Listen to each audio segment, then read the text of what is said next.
Всем привет. У меня сверлят соседи, но я постараюсь этот звук сверла убрать. Отвлекает, да, немножко, но ничего страшного для меня. Надеюсь, что получится вырезать этот звук. Итак, сегодня у нас расклад, что он чувствует после расставания с тобой. Не обязательно то, что вы вчера расстались, да. Посмотрим, как, чего, куда крутить, чего вертеть и совет дам. И прежде чем начать, сразу скажу, потому что многие спрашивают, что за колода. Это колода нейроведьмы и деда номер 1. Есть еще номер 2, есть еще номер 3. Вы себе можете готовый макет для печати взять на бусте, распечатать себе, кто хочет, может продавать. Колода уникальная, поэтому расходится как пирожки. Девочка одна взялась, она у нее эзотерический магазин где-то там далеко, и у нее на 100 тысяч в день эту колоду купили. Прям вот оп, и все. Разошлись, как пирожки. Можете зайти в проживание арканов в магическом чате. Другая девочка вам распечатает и вам отправит. Если вы хотите зарабатывать, я разрешаю это делать на своих колодах. Только распечатывайте на качественном картоне. Итак, я думаю, что давайте начнем. Ссылки в описании к видео и в закрепленном комментарии. Можете взять колоду, можете прийти в проживание арканов. Это самый лучший подарок, который вы можете себе сделать. Это я про проживание и про манифест. В манифесте вы научитесь ставить защиты, чистить чакры и так далее и тому подобное. Все, что связано с эзотерикой. Кроме шизотерики, шизанутости там нету. Поэтому добро пожаловать. Ну а в проживании арканов вы, перестроите полностью свою жизнь, проработаете себя, свои деньги. Все полностью. Прям от нуля, как говорится, от шута и до мира. Это если вы только старшие хотите. В младших уже более точечно, там только сильные доходят. Потому что есть такое, помните, видео было? Только писюны по стенкам. Да там только писюны по стенкам. Вот это, помните видео? Вот примерно вот так в младших арканах. То есть там только уже ярым таким, которые готовы жизнь свою в руки взять. Ну и, конечно же, после проживания вы научитесь карты в потоке читать. Итак, давайте, я думаю, начнем. Повторюсь, ссылки в описании к видео и в закрепленном комментарии, то есть самый верхний комментарий. Давайте начнем.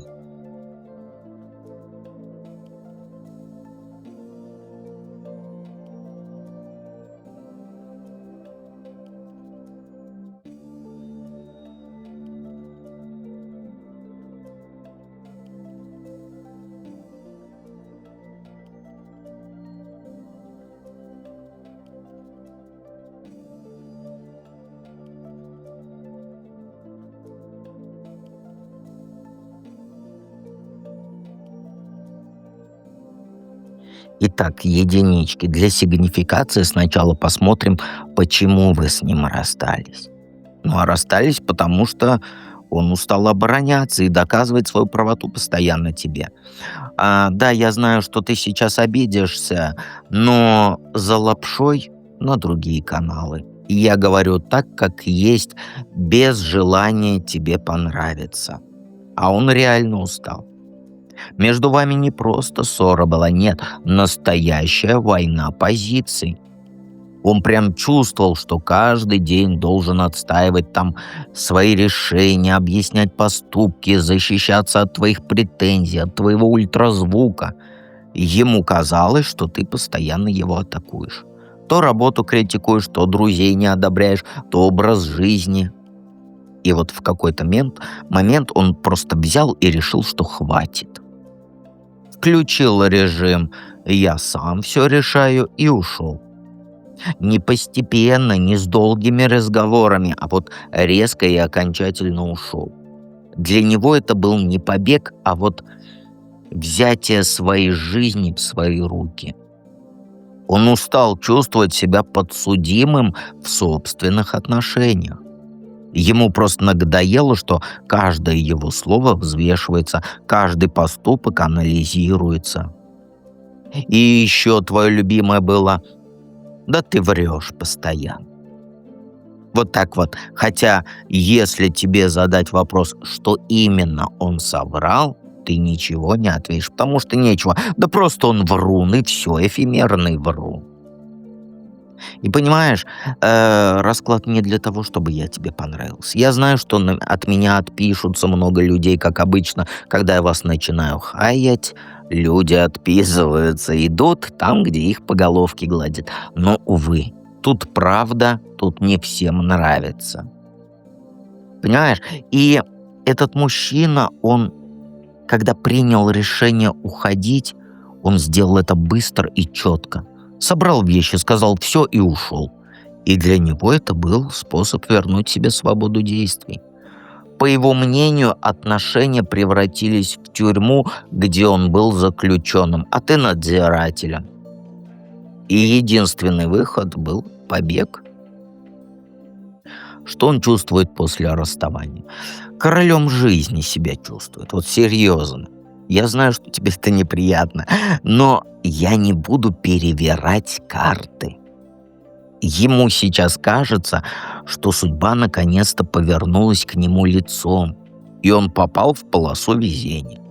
Все у него сейчас как надо складывается. Работа хорошо идет, друзья поддерживают, денег хватает, планы сбываются. И он воспринимает расставание не как потерю, а как вот из тюрьмы освободился. Причем это освобождение, которое открыло ему дорогу к успеху. У него появилось такое ощущение, что он сейчас контролирует свою жизнь. Он может делать, что хочет, когда хочет, с кем хочет, носки разбрасывать. Никому не отчитывается, ни с кем не согласовывает свои планы. И это его безумно радует. Но это не радует сейчас тебя, и я прям чувствую, вот как ты вот... Да это он. Все виноваты. А ты особенно. И он сейчас чувствует себя самодостаточным и независимым. И как бы тебе это неприятно не было слушать, да, это вот у других тарологов ты можешь послушать, какая ты умничка. У меня здесь только правда. Сейчас деньги у него есть, карьера развивается, здоровье в порядке. И он на свою жизнь сейчас смотрит и думает: вот это жизнь.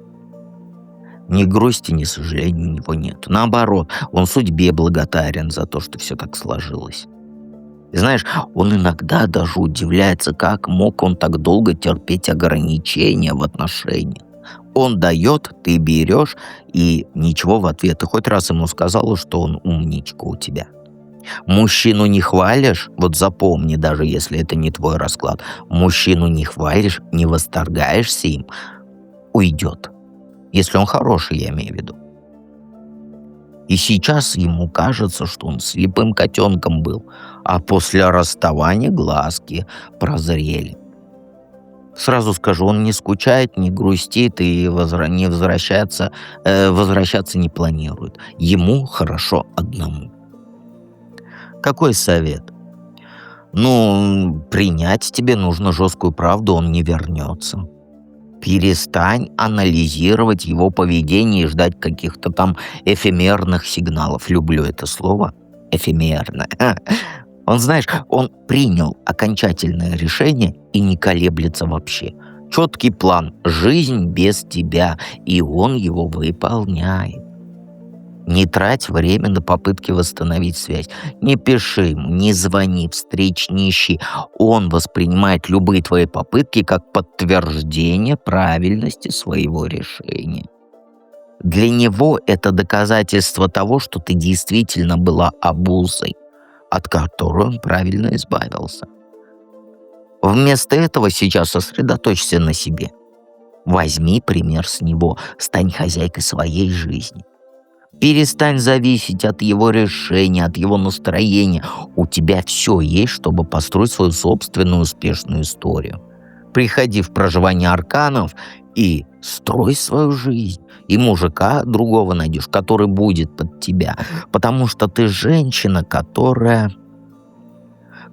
нужен сильный и самодостаточный мужик, но под каблуком.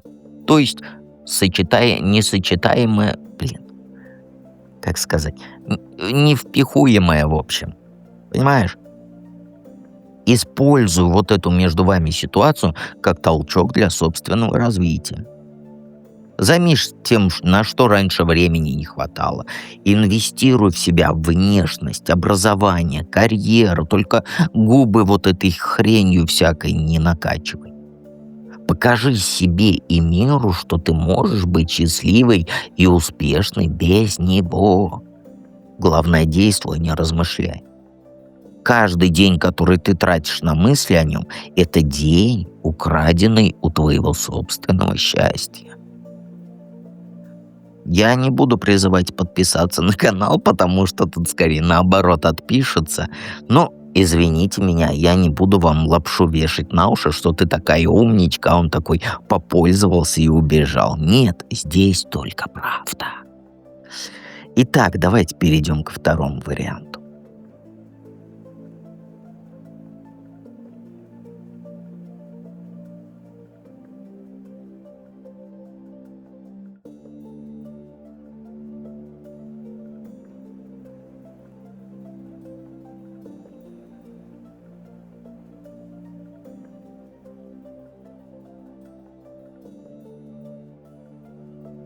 Двоечки. Почему вы расстались? Потому что ваши отношения в тупике застряли, как тут еще по-другому сказать. Он постоянно время тянул, решений не принимал никаких. Он сам не понимал, чего он хочет. И все шло вот по кругу. Одни и те же разговоры, одни и те же обещания, одни и те же попытки разрулить.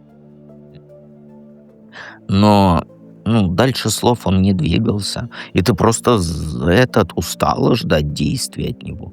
А он все время жил в режиме вот в этом потом, посмотрим. И в итоге рядом с ним ты просто чувствовала, что ты сама подвисла и не развиваешься. А он вместо того, чтобы честно сказать, что у него нет ни сил, ни смелости менять это все, завис в роли жертвы обстоятельств. Вот фактически он не выдержал твоего запроса на честность и ясность, если быть объективным. У него не хватило мужской решимости обозначить позицию и взять ответственность. Поэтому отношения, где один хочет движения, а другой боится шага, они просто сами по себе и рухнули. И у вас разрыв, он, знаешь, не от резкой ссоры произошел, а от постепенного разложения изнутри. Много невыраженных слов, много вот это подождем, много вот этого пока рано или там посмотрим. И в итоге ты просто поняла, дальше так жить нельзя. Время уходит, года уходят, а смысла в этой вашей связке все меньше и меньше. Пришлось разойтись. Что он чувствует после расставания? Мне тут трактовать даже не нужно. Откатился вниз, причем очень сильно. У него сейчас нет ни денег, ни ясного пути, чувствует себя выбитым из жизни. Конечно же, алкоголь или другие какие-то затычки, чтобы не чувствовать свою пустоту. С деньгами полный провал у него сейчас. Он либо тратит бездумно, либо перестал зарабатывать нормально. Как будто дела посыпались вместе с личной жизнью. Но знаешь, он сейчас себя чувствует потерянным, зависимым. Грубо говоря, денег нет и бухает. А по-другому эти как карты ты скажешь? Да никак. И ему сейчас тяжело признать, что у тебя хватило силы выйти из этого всего, этого плохого вещества. А у него не хватает сил восстановиться. Есть вина, но она, знаешь, перемешана с горечью вот этой, с саможалостью и с алкоголем. Внутри мысли у него: «Я все разрушу». Но сразу потом оправдание. Ну и со мной тоже поступили жестко. Понимаешь, он в саможалости погряз, по уши причем.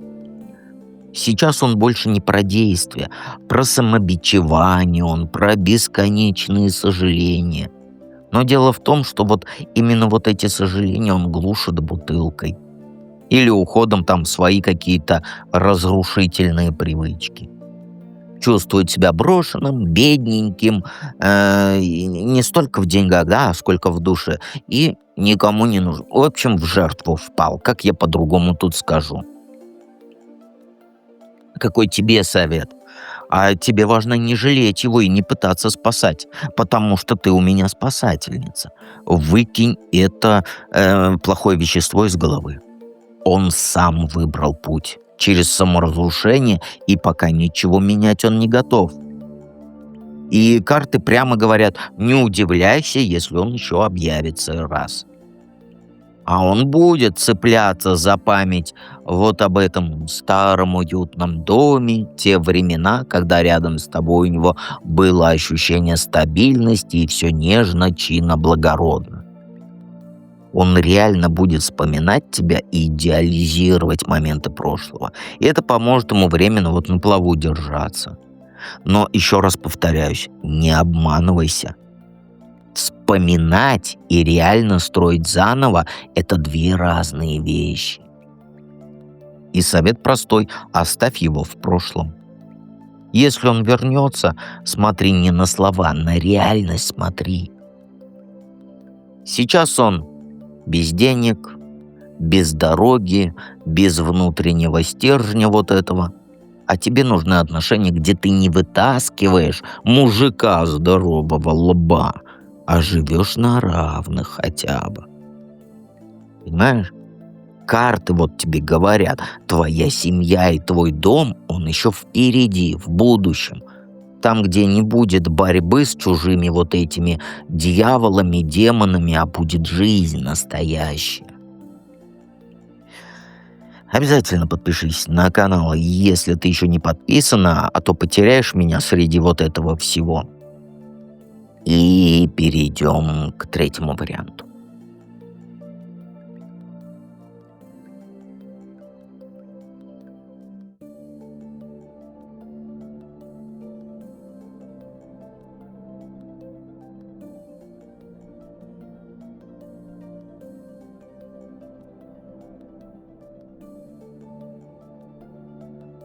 Троечки затейницы. Почему вы расстались, сигнификация? Ну, знаешь, потому что баланс нарушен был между вами. Я объясню, вот смотри, ты давала больше. Вот в эти отношения ты давала больше. Эмоций больше, поддержки больше, внимания больше.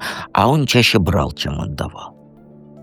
И в его восприятии все выглядело так, как будто вот, ну я рядом, значит все в порядке.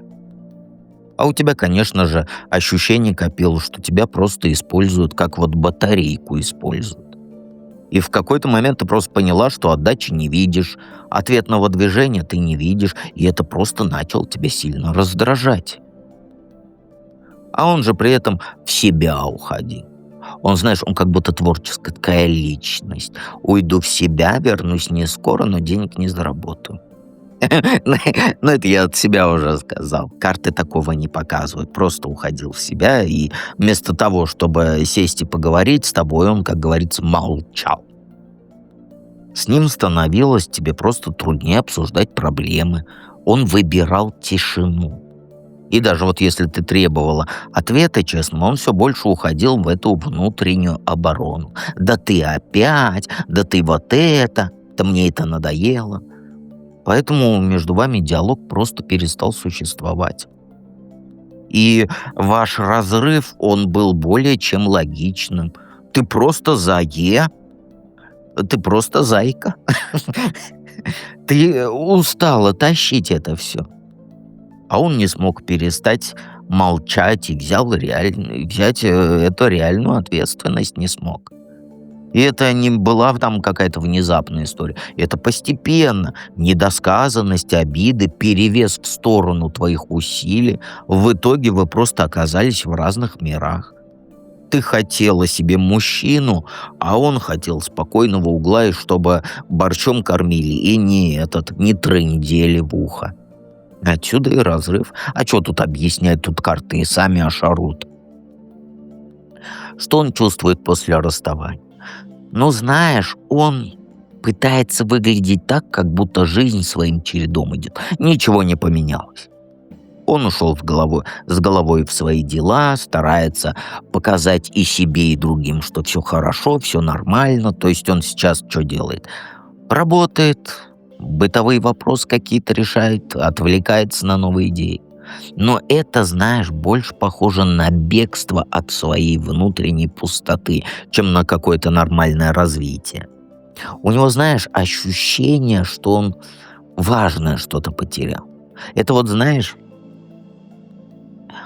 вот если положишь крупную купюру себе в карман и через час, через два такая пощупаешь карман, а там купюры нет.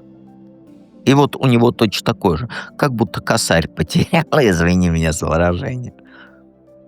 Даже пробуя новое, общаясь там с людьми новыми, он периодически возвращается мыслями к тебе. Особенно вот в моменты, когда день затихает.